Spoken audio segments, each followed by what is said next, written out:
جہاں بھی ایمان اور اسلام کی بات آئی ہے قرآن و سنت میں، وہاں نماز لازمی ساتھ میں چپکی ہوئی ہے۔ تو اس لیے آپ کو نماز تو پڑھنی ہی پڑھنی ہے، اس میں تو نو کا آپشن ہے ہی نہیں۔ یہ ثابت کرنے کے لیے ہم کیا ہیں؟ مسلم ہیں، مرد کو بھی عورت کو بھی۔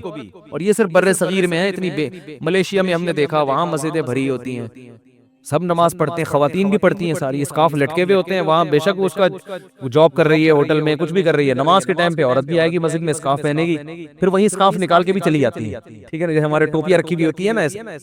افغانستان میں سب نماز پڑھتے ہیں، سعودی عرب میں سب نماز پڑھتے ہیں، دبئی میں عرب کے کیسے کیسے عیاش ہیں، نماز کے ٹائم پہ سارے ایسے لگے گا جیسے ان سے بڑا نیک دنیا میں کوئی ہے ہی نہیں۔ بادشاہ نماز پڑھتے ہیں، وزیر نماز پڑھتے ہیں۔ ہمارے ہاں ایک بہت بڑی لعنت ہے کہ ہوگا مسلمان اور اپنے آپ کو مسلمان بھی کہتا ہے، نماز کے وقت میں غائب۔ تو اس لیے امام احمد ابن حنبل جو بہت بڑے مجتہد ہیں، ان کا یہ فتویٰ ہے کہ ایک نماز بھی جو جان بوجھ کر چھوڑ دے گا اسلام سے خارج ہو جائے گا۔ اگرچہ جمہور کا یہ فتویٰ ہے کہ خارج نہیں ہوتا، کفر کے قریب ہو جاتا ہے وہ، لیکن امام احمد بن حنبل کی کوئی کم حیثیت تو نہیں ہے۔ سعودی عرب میں انہی کو فالو کیا جاتا ہے، شیخ بن باز، شیخ صالح العثیمین سعودیہ کے مفتی اعظم رہے ہیں، ان کا فتویٰ اب تک چلا یہی آ رہا ہے کہ ایک آدمی اگر فجر کی نماز کے لیے الارم نہیں لگاتا، اس نے صبح 8 بجے آفس جانا ہے، رات کو سویا صبح 8 بجے کا الارم لگا کے، تو یعنی اس نے پکا ارادہ کیا ہوا ہے کہ میں نے فجر میں نہیں اٹھ رہا۔ ایک تو ہوتا نا آنکھ کھلی نہیں، ارادہ تو تھا نہیں کھلی آنکھ، پکا ارادہ کیا ہوا ہے، انہوں نے کہا یہ اسی وقت مرتد ہو جائے گا، کیونکہ اس نے پکا ارادہ کر لیا ہے نماز کے قضا کرنے کا، پکا ارادہ۔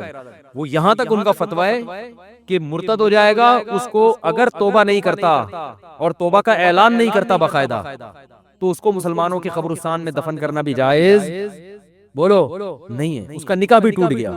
اگرچہ جمہور اس کو نہیں مانتے، لیکن امام احمد بن حنبل کی بھی تو ایک بڑی ویلیو ہے نا، اور عبداللہ بن مسعود کی بھی کم ویلیو نہیں ہے۔ وہ فرماتے ہیں ہم نبی کے دور میں کسی بھی جرم کو یہ نہیں سمجھتے تھے کہ انسان کافر ہو جاتا ہے، نماز کو ہم یہ سمجھتے تھے کہ کوئی چھوڑ دے تو اسلام سے خارج ہو جاتا ہے۔ اس لیے عرب میں شراب پینے والا بھی نماز پڑھتا ہے، کیونکہ مسلمان میں بہرحال کچھ بھی ہو اسلام کا نام اپنے آپ سے ہٹانا پسند نہیں کرتا۔ اور آج ہم نے دیکھا ہے مسجدوں کے ساتھ گھر ہیں، نماز کے لیے نہیں آ رہے، اور سفر میں تو نمازیوں کو دیکھا ہے نمازیں چھوڑتے ہوئے، ذرا آج کل پیپر ہے تو یہ چھوڑ دو نماز، بھائی پیپر میں نماز چھوڑنا کہاں سے جائز ہو گیا؟ جاب میں باس کی طرف سے اجازت نہیں ہے، اجازت نہیں ہے آپ چھپ کے نماز پڑھیں، آپ کہیں کرسیوں کے پیچھے چھپ جائیں، کہیں بھی کریں۔ میں تو یہاں تک میں نے لوگوں کو مشورہ دیا، بعض جو غیر مسلم کنٹریز میں لوگ وہ کر رہے ہیں نا، جاب کر رہے ہیں باس کی طرف سے بعض جگہوں میں، ورنہ وہاں پرمیشن ہوتی ہے، اجازت نہیں ہے، تو میں ان سے کہتا ہوں بھائی کہیں بھی چھپ کے چلے جاؤ، کچھ بھی کرو، اگر نہیں پرمیشن ملتی چھپ کے بھی نہیں پڑھ سکتے تو جاب چھوڑ دو، بس جاب کیا کرو چھوڑ دو، جاب نہیں، پھر جاب جائز نہیں آپ کے لیے، فرض نماز تو پڑھنی پڑے گی، آپ جاب ہی نہیں کر سکتے، آپ کہیں بھی جاؤ، کہتے کہاں جا کے، میں بھائی واش روم میں پڑھ لو، واش روم میں پڑھ لو۔ واش روم کا مطلب یہ نہیں کہ وہ فلش کے اوپر، وہ تو جگہ کا پاک ہونا ضروری ہے نا، انتہائی آخری درجہ یہ ہے کوئی مصلی رکھو اپنے ساتھ تاکہ جگہ پاک ہو۔ یہ ایسا نہیں کہ واش روم میں نماز پڑھنا شروع کر دیں، حرام ہے، ناجائز ہے واش روم میں نماز پڑھنا، لیکن اگر کوئی صورت نہیں بنتی، کچھ بھی نہیں ہے، جائے نماز لے جاؤ بھائی چھپ کے، جہاں نہاتے ہیں نا جس جگہ پہ، اس جگہ مصلی بچھا کے نماز پڑھو۔ ٹرینوں میں نماز نہیں چھوڑ سکتے آپ، میں تو کوئی زیادہ نیک آدمی نہیں ہوں، لیکن ایک دو واقعات میں لوگوں کو صرف موٹیویٹ کرنے کے لیے۔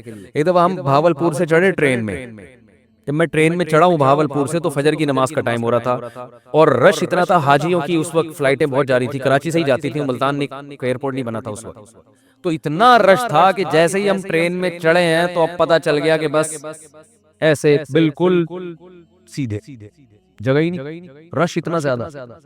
اب فجر کی نماز وضو میں نے پہلے کر لیا تھا احتیاطاً، تو اب وہاں میں نے کہا بھائی نماز پڑھنی ہے، لوگوں نے کہا یہاں جگہ نظر آ رہی ہے، صوفی صاحب لوگ پھر تانے دینا شروع کر دیا، صوفی نظر نہیں آ رہا ہے، یہاں کوئی نماز پڑھے گا، پاگل ہو رہا ہے۔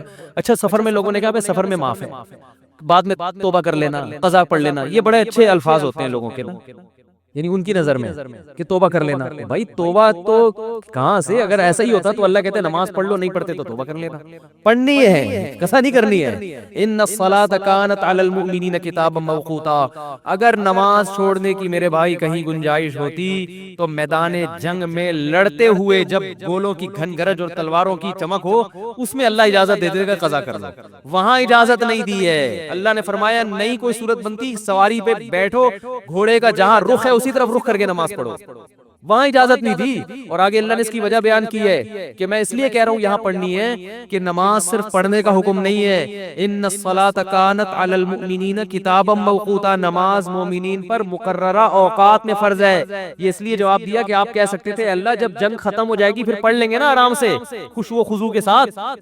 ابھی جنگ ہو رہی ہے، اللہ بھی کیا جب جنگ ختم ہو جائے قضا پڑھ لیں گے بعد میں، ٹائم گزر جائے گا پھر بہت ڈبل سجدہ کریں گے، ہم بہت لمبے لمبے قیام کریں گے. اللہ فرماتے ہیں نماز مقررہ اوقات میں فرض ہے، وہ ٹائم گزر جائے گا اگر جنگ ختم ہونے کا انتظار کرو گے. بہت مشکل ہے بھائی، نہیں آ رہی سمجھ میں تو جیسے زندگی فرشتے بہت اچھی طرح سے اردو میں بھی سمجھا دیں گے قبر میں. وہ کہتے ہیں میں نہیں بتاؤں گا، لوگوں نے کہا تو آپ کو سب بتانا پڑے گا. اور حقیقت ہے میں ان کا کسی کا مذاق نہیں اڑا رہا، سب کے ساتھ ہوگا. جو بھی کہتا ہے میں نہیں بتاؤں گا، تو جب دنیا سے جائے گا تو سب کچھ بتانا پڑے گا، اس کو سب بتانا پڑے گا بھائی. تو میدان جنگ میں اللہ کہہ رہا ہے کہ نماز مومنین پر مقررہ اوقات میں فرض ہے. تو میں ٹرین میں کھڑا ہوا تھا، میں نے کہا انہوں نے کہا بھائی یہاں تو جگہ نہیں ہے. اچھا میری عمر بھی زیادہ نہیں تھی تو وہ ایسی تھوڑی عمر ہو تو لوگوں میں روب بھی ہوتا ہے نا. میں نے کہا کوئی جگہ نہیں ہے. میں نے کہا تو پڑے گا بھائی، کیونکہ ہم تو کیسے چھوڑ دیں بھائی. اور سنتیں اب چلو مجبوری ہے چھوڑ دیتا ہوں، 2 فرض تو پڑھنے ہیں. لوگوں نے کہا جگہ نہیں ہے. میں نے کہا جگہ بن جائے گی، کیونکہ فرض جو نماز میں فرائض ادا کرنا بہت آسان ہے. تو میں نے کیا کیا، وہ جگہ چونکہ لوگوں کے چپل تھے تو اس میں خطرہ تھا کہ ناپاک ہوگی، تو ایک چادر تھی میرے پاس، وہ میں نے ایسے نیچے ڈال دی. بچھانے کی بھی جگہ نہیں تھی. نیت باندھ لی، اندازہ پہلے لگا لیا تھا قبلہ کس طرف ہے. نہیں تو آپ آج کل تو موبائل پر ایسی ایپس آ رہی ہیں، اس سے فوراً پتہ چل جاتا ہے قبلہ کس طرف ہے. اندازہ تھا مجھے، رخ کیا ہم نے. اب یوں کرنے میں تو کوئی نہیں رکاوٹ ڈالتا نا، یوں کرو نیت باندھ لو بھائی. اگر ہاتھ اٹھانے کی بھی جگہ نہیں ہے تو ہاتھ نہ اٹھاؤ، یہ رفع الیدین تو کوئی واجب نہیں ہے. اللہ اکبر کہہ لو اور نیت باندھ لو. ہاتھ باندھنے کی جگہ نہیں، ہاتھ چھوڑ کے کھڑے ہو جاؤ بھائی. سورہ فاتحہ پڑھی، سورت ملائی، رکوع میں جب آپ رکوع کریں گے تو میں سوچتا تھا W11 کتنی بھی بھری ہوئی ہو، کنڈکٹر جب ایک دروازے سے چڑھ کے دوسرے دروازے پہ کرایہ لے کے نکل سکتا ہے تو ہم اتنے رش میں صرف ایک رکوع کی جگہ ہمیں کیوں نہیں بن سکتی. تو رکوع ہم نے کیا، جھکنا ہے نا رکوع میں، جھک جاؤ بس، لوگ خود بخود سائڈ پہ ہو جاتے ہیں بھائی. اس کے بعد آپ جب سجدہ کرو تو سجدہ نام ہے، ویسے تو پراپر سجدہ کرنا چاہیے. جگہ نہیں ہے تو بھائی ماتھا کسی طرح زمین پہ ٹکانا ہے، آپ ماتھا زمین پہ ٹکا دیا جا کے. تو 2 رکعت تمیز سے الحمدللہ پڑھ لی، کھڑا ہو گیا میں. پھر لوگوں نے کہا یار یہ، میں نے کہا ہو گئی، 2 فرض پڑھنے تھے، ہو گئے. ایسی کی تیسی، جو مرضی کرنا ہے، جو اکھاڑنا ہے اکھاڑ لو کیونکہ تمہیں تو خود چاہیے جگہ دو نا. اور بعض دفعہ لوگوں کو شرم آ رہی ہوتی ہے، ہم سب کے سامنے نماز پڑھیں گے، لوگوں نے کہ تو بہت بڑا صوفی ہے. تو یاد رکھو شرم ان کمبختوں کو آنی چاہیے جو نہیں پڑھ رہے، ان کمبختوں کو آنی چاہیے. بھائی تم بھی تو ایمان کے دعوے دار ہو. اگر تم یہ کہتے ہو کہ ہم اسلام کو نہیں مانتے تو پھر پورا اسلام سے رشتہ ختم کرو. پھر آپ وصیت میں لکھو کہ مجھے عیسائیوں کے قبرستان میں دفن کرنا ہے، مجھے ہندوؤں کے میری چتا کو آگ لگائی جائے. ٹھیک ہے نا، یہ لکھ کے جاؤ. جو نماز نہیں پڑھتا لکھے کہ بھائی میں چونکہ نماز نہیں پڑھتا اور میں مانتا ہوں یہ ٹائم ویسٹنگ ہے اور یہ کیا مولویوں نے نماز رکھا ہوا ہے، تو لکھو کہ میری چتا کو، ایک ہندو ابھی مسلمان ہوا ہے تو میں نے، وہ مجھے کہہ رہے تھے کہ میں لائیو سب کے سامنے کلمہ پڑھوں گا نا. تو میں نے کہا چلو ہمارے بیان میں آپ کو لائیو ہم لے لیں گے. بیان سنتے تھے، اللہ کا شکر ہے وہاں انڈیا میں ان کو ایمان کی توفیق ملی. تو ہندو ہونے کے باوجود میرے بیان بڑے شوق سے سن رہے تھے، کہہ رہے ہیں سنتے سنتے میرا دل کیا کہ میں مسلمان ہو جاؤں. اللہ تعالیٰ قائم رکھے. تو میں نے کہا لوگوں کو موٹیویشن ملے گی، تو انہوں نے کہا میں سب کے سامنے. پھر مجھے خیال آیا بھائی اتوار میں تو ٹائم ابھی ہے، زندگی کا کوئی بھروسہ نہیں ہے. میں نے کہا اگر آپ اس سے پہلے مر گئے، انہوں نے کہا بات تو ٹھیک ہے. میں نے کہا پھر فون پہ ہی کلمہ پڑھو. تو انہوں نے کلمہ تو پڑھ لیا ماشاءاللہ، مسلمان ہو گئے، بیان بھی سن رہے ہیں. لیکن انہوں نے کہا میرے لیے سب سے بڑی آزمائش یہ ہے کہ ہندوؤں میں جب ماں کا انتقال ہوتا ہے تو بڑا بھائی ہے جو چتا کو سب سے پہلے آگ لگاتا ہے. میں سب سے بڑا ہوں اور میری ماں کی طبیعت بہت خراب ہے، بظاہر ایسا ہی لگتا ہے کہ وہ دنیا سے جانے والی. تو میں نے تو ان کو سمجھایا اپنی ماں کو مسلمان کر لو. کہہ رہے وہ نہیں ہوگی، وہ نہیں ہوتی. کہنے کا میرے لیے مسئلہ یہ ہے کہ ان کے انتقال کے بعد چتا کو آگ سب سے پہلے میری ذمہ نہیں لگائی تو پورا خاندان کھڑا ہو جائے. اب ان کا کیس چل رہا ہے، میں نے ان کو مولانا کلیم صدیقی صاحب کا نمبر دیا ہندوستان میں کہ ان سے رابطہ کریں، وہ آپ کی مدد کریں گے. تو ہندو تو چتا کو آگ لگاتے ہیں بھائی جو نماز نہیں پڑھتے. تو آپ بھی اگر نہیں مانتے نماز کو، جو زیادہ تر یہ فواد چودھری معذرت کے ساتھ اس طرح کے لوگ بار بار علماء کو برا بلا کہہ رہے ہوتے ہیں نا، ان سے کو آپ وصیت لکھو کہ میرے مرنے کے بعد کوئی مولوی میرے جنازے کے قریب نہیں آئے گا، میری نماز جنازہ کوئی مولوی نہیں پڑھائے گا. تو یہ سب پھر مولوی سے اگر آپ نے دستبرداری کا اعلان کرنا ہے تو پھر پورا مولوی لیس ہو جاؤ آپ، صحیح ہے نا؟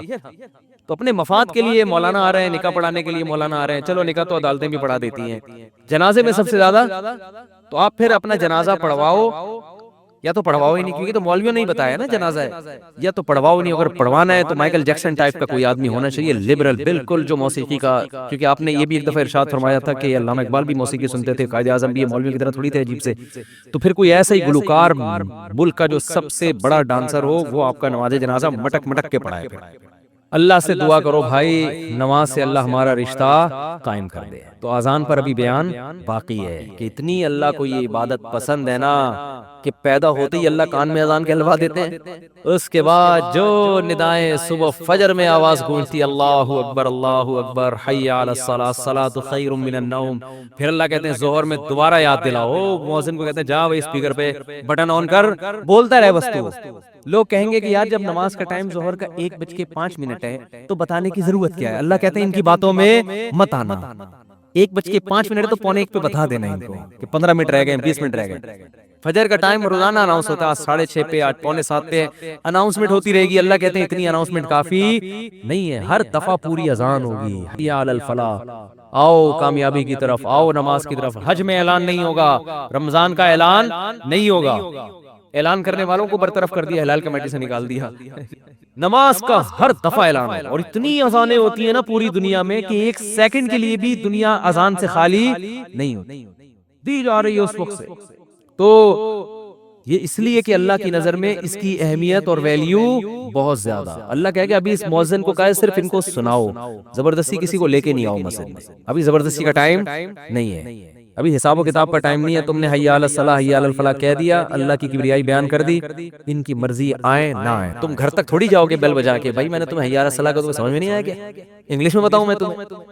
نہ مؤذن کے لیے جانا کیا ہے؟ ناجائز۔ علماء نے لکھا ہے کہ جب اذان ہو جائے نا تو کسی اور طرح سے دعوت دینا جائز نہیں ہے، کیونکہ یہ اللہ کی دعوت کمپلیٹ دعوت ہے۔ اب آپ اخپل طریقے سے مائک بھوپو ہاتھ میں لے گئے لوگوں بلانے، جیسے بعض جگہوں پہ ہم نے دیکھا مسجدوں میں اذان ہو جاتی ہے، پھر ایک اردو میں اذان شروع ہو جاتی ہے، حضرات اذان ہو گئی ہے، مسجد میں اتنے بڑے ٹائم ہے، آپ کو بتائے آپ آ جائیں، مرنا ہے ایک دن اٹھنا ہے، وہ پورا پروگرام شروع ہو جاتا ہے نا۔ چلو زندگی میں کبھی ایک آدھ دفعہ ہو جائے تو ایک الگ بات ہے، لیکن مستقل بنیادوں پہ بعض مسجدوں میں ہو رہا ہے ہمارے، چھوڑو رہنے دو۔ تو اس لیے علماء نے کہا اللہ نے پراپر رکھی اس لیے کہ دوبارہ کسی اور دعوت کی ضرورت نہ ہو۔ تو اب اللہ کہتے ہیں اب آنا ہے آ، نہیں آنا نہیں آ، یہ حساب میں آخرت میں لوں گا کہ تو اتنا ڈھیٹ